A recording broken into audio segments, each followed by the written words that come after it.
Hotuba Mlimani sehemu ya 9. Heri wapatanishi, maana hao wataitwa wana wa Mungu. Mathayo 5:9. Asante rafiki yetu mwema, mfalme wa amani, tunakuja mbele zako katika siku ya leo, siku ya Jumatano ya maombi, tukijikabidhi mikononi mwako. Ukae pamoja nasi katika siku ya leo. Watoto wako wanapoomba na kukulilia, wanaposoma neno lako, yote kwa pamoja ukawasikie na ukawajibu sawa sana mapenzi yako. Wanaposoma neno lako, Baba, sauti yako ikazungumze nao ili wakaweze kuelewa na kuweza kutii, ukawabadilishe kupitia neno lako. Na tunapoenda kujifunza neno lako, ukae pamoja nasi. Roho yako Mtakatifu akanene nasi. Tunaomba na kuamini umetenda kupitia jina la Yesu Kristo. Amen.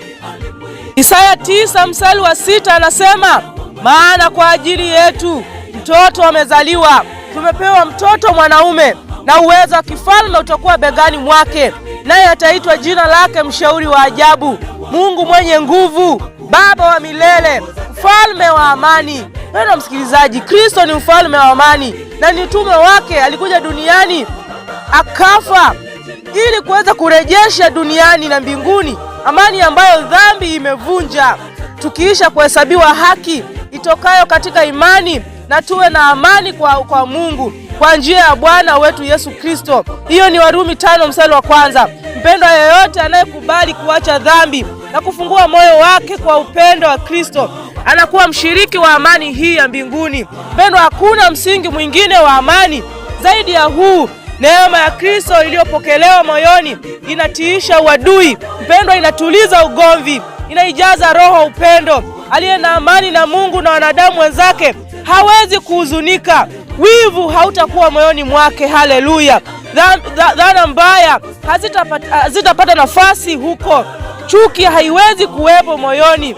Moyo ulio katika upatanisho na Mungu ni mshiriki wa amani ya mbinguni, na utasambaza ushawishi wake uliobarikiwa kwa pande zote.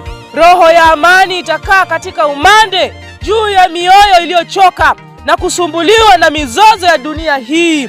Mpendwa, wafuasi wa Kristo wanatumwa ulimwenguni na ujumbe wa amani. Yeyote kwa mtu ambaye anampenda Mungu yupo tayari kuweza kushiriki hii amani. Haleluya. Kwa ushawishi wa utulivu ataweza kushiriki na wengine amani kwa kufahamu na kuishi maisha matakatifu. Atafunua upendo wa Kristo kupitia maisha yake. Kwa maneno yao na kwa matendo yao wataongoza wengine kuacha dhambi na kuukabidhi moyo wao kwa Mungu. Hao ni waleta amani. Ni heri wapatanishi, maana hao wataitwa wana wa Mungu. Roho ya amani ni ushahidi wa uhusiano wao na mbinguni. Harufu nzuri ya Kristo itaweza kuwazunguka. Haleluya. Harufu ya uzima, uzuri wa tabia utadhihirisha kwa ulimwengu ukweli kwamba wao ni watoto wa Mungu. Watu watawafahamu kwamba wamekuwa pamoja na Yesu. Mpendwa, Yohana wa 1:4-7 anasema, kila apendaye amezaliwa na Mungu. Na Warumi 8:9 na 14 anasema, mtu yoyote asipokuwa na roho wa Kristo, huyo si wake, bali wote wanaongozwa na roho wa Mungu, hao ndio wana wa Mungu.